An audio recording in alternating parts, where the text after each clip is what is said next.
it is crazy. Like, yeah, customers come in all the time. You want to talk to the difference of a door ding versus a hail dent? Because that's what we're talking about. Basically, customers come in with something that wasn't hail related, and they're like, "Hey, you missed this," and we got to explain to them. Well, it comes down to the insurance. You can talk to it. Yeah, and that is something that is going to be important for the sales team to know and be really on board with and understand is when you're looking at a car out in the street or whatever, and you're looking along the doors, be very careful of door dings. And you cannot promise that door dings will get fixed or paid for. And it's going to be a bit easier once you're actually at the shop and we can show you the difference between a hail dent and a door ding. But very easy way to tell is there any paint chipped? If there's any paint chipped, that's a door ding. Okay. And so at that point, you do have to warn the customer and say, hey, this is a door ding. This is not going to be included in the repair. What will 90% of the time happen, though, is the tech will get it and repair it anyways.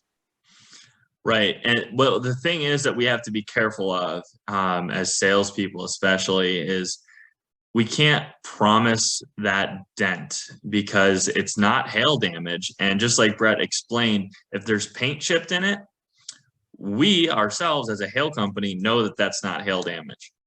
The insurance company has the same playbook. They also know that that's not hail damage. So we're not able to write it as hail damage. We're not covered if we go in there and fix it. And if a technician goes in there with a tool and, there's a window in there too. So sometimes that leverage can be a real liability, especially with some of the glass that's in those windows.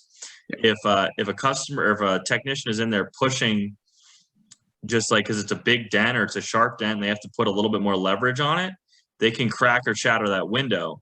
And if the insurance company said, go ahead and fix it and the window shatters, then we can supplement that. No big deal. If we're fixing it as a favor and we shatter a window or something like that, then we have to pay for it. The insurance company's not going to pay for it because they're like, we told you not to fix that dent, basically. So that's why we have to be super careful about it. Like Brett said, our technicians are really good, and if they can get in there and pop it out in no time, they will.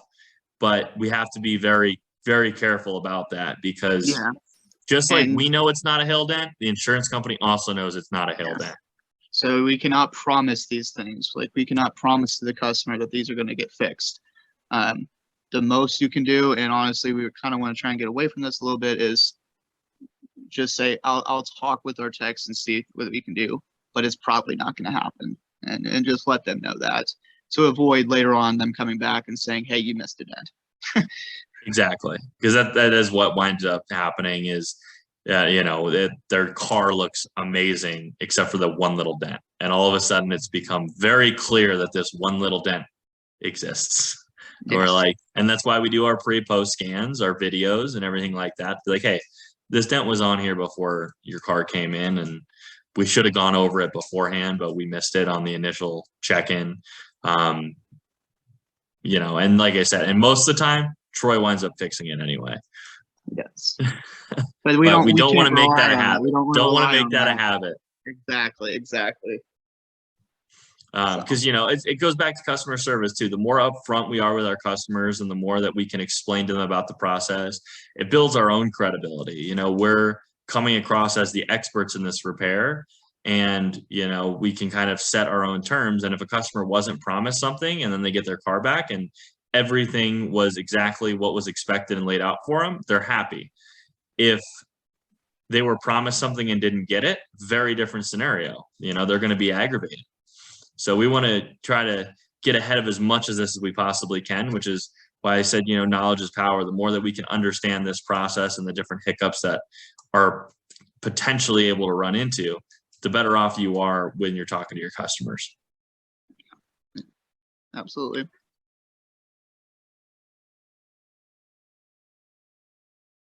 Perfect. We talked a little bit about replacement, what's better, why that cost is, it's per dent, size of dents, just what's actually fixable. Now, this is kind of a rare scenario. Like we were talking about, it depends on the size of the storm, size of the hail that came through the storm that we're working. This is going to be a bigger issue in some areas than others, but you want to mention windshields?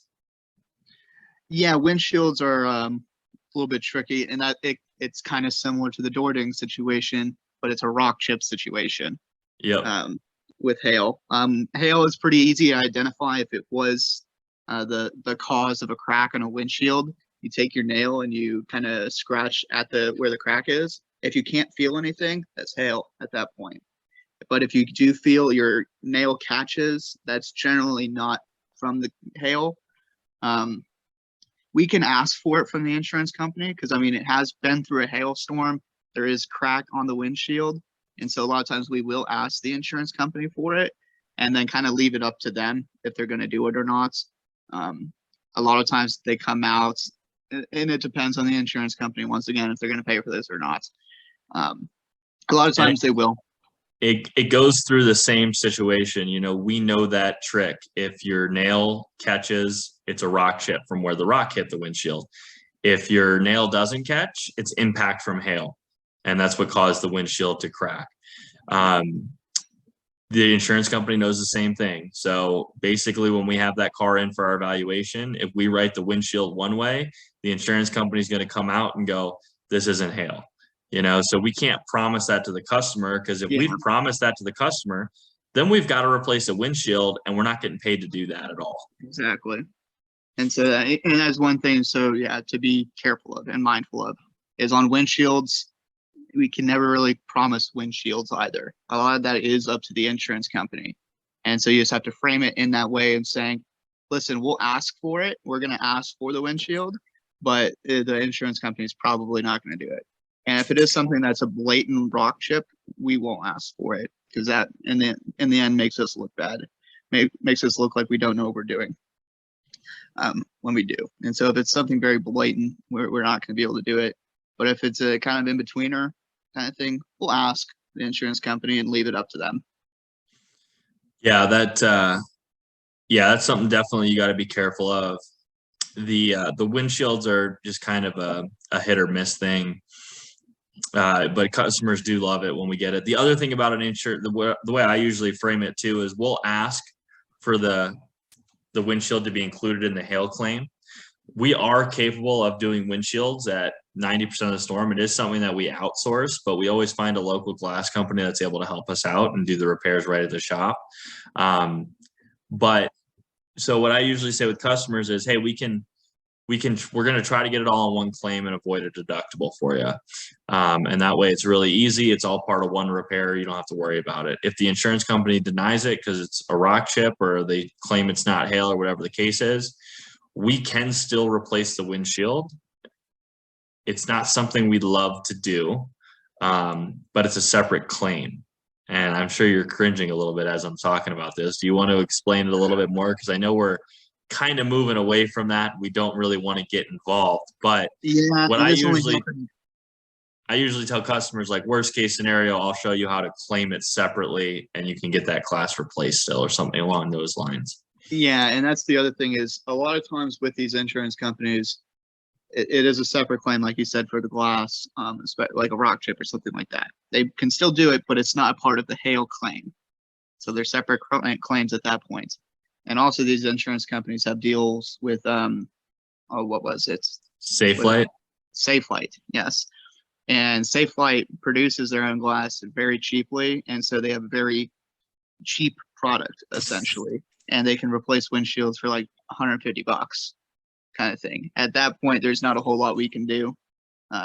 It's hard for us to beat. We can generally get pretty close. Like, it depends on the glass company we're working with. Last year we were with ASAP, and they did very good, and they did it very low dollar for us. I mean, they can replace glass and get a hold of the glass, the proper glass, very cheaply. And that's the problem is, like, the customer might want like OEM glass, essentially, which is original equipment manufacturer of the glass. That's going to be a whole lot more expensive than what Safelite can put on, or it's going to put on. And the insurance company doesn't have to pay for OEM glass if they don't want to. A lot of times there's little fine print in the policy. There's fine print in the policy that does allow them to use aftermarket LKQ inferior products, essentially, on their replacement for their car. And so that's another thing to talk about with customers is, on the estimate that they wrote you, or do you see aftermarket LKQ anywhere? They probably will, especially for glass, because glass is expensive. Original OEM glass is expensive. And I mean, it can be the difference of, $200 or $1,000. Well, the insurance company is only going to pay that $200. So when it comes to like a glass claim like that, it's probably best to just let the customer handle it on their own, and let them go with their insurance, essentially. Because once again, we don't get paid from the glass either. Right. Glass isn't part of our services. We do it as part of the hail claim to make it easier and more convenient for the customer. But if it winds up not being a hail claim, it's really not something that we want to be doing a lot. So just walking the customer through that. And like I said, basically saying, hey, we'll ask for it. If we can get it approved in the hail claim, we'll take care of it. If we can't, I will show you how to file a claim for glass and get it done the way your insurance company wants you to do it. And glass is usually really easy. They file a claim, Safelite comes out and puts a new one in. So it's not that big of a deal for them. It can be really, really simply done. Windshields, the other thing, and this is a rare situation, but we ran into it a couple times last year. Let's just spend 5 minutes on it real quick. And you're going to have to help me out on this. I'm a customer. I filed my hail claim, broke my windshield. I got my windshield fixed that same week. Now I'm looking to fix my hail damage on my car. Yes. So this is where things can get problematic in a sense, and the customer might have to pay us some additional money. Yeah, so this is a little complicated. So, but it's a rare situation. It's kind of the outlier, but let's go over it quickly. So the scenario would be, in a sense, that insurance company paid this customer, say, $4,000. In that is an amount $500 for glass for the windshield. Well, the customer wants OEM glass and not the aftermarket. So they go to the dealership and have a $1,000 glass put on. Well, now that estimate, we're short money, essentially, because the insurance company only allotted $500 to the windshield, not $800 or $1,000. And so whenever we get that check, guess what? We're shorted that. So, and the insurance company at that point is not going to pay that additional additional $500 for that OEM glass. They already specified their glass. They're not going to pay that additional amount. The customer is going to have to.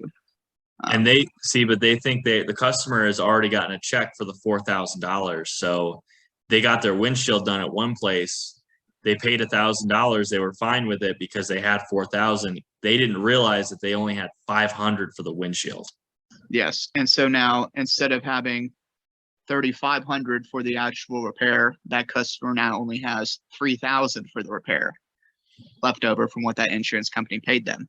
And so they have to make up that additional $500, because in the estimate, like, at that point, you're taking away from the PDR numbers and things like that. It would be much easier, like, if I could, like, show a graph and, like.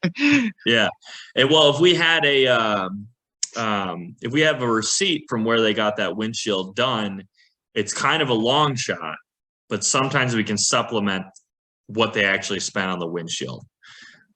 Sometimes it depends on the insurance company. It's a complicated situation here. This is something that you would want to talk to Brett about before bringing in this car.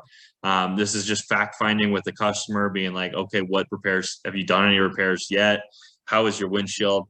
And again, it depends on the storm. We're hopefully at a storm where glass wasn't damaged. That's kind of our ideal storm. But every now and again, we're at a heavier hit storm where, glass was damaged, and we have to run into these sort of things like we did last year in Texas.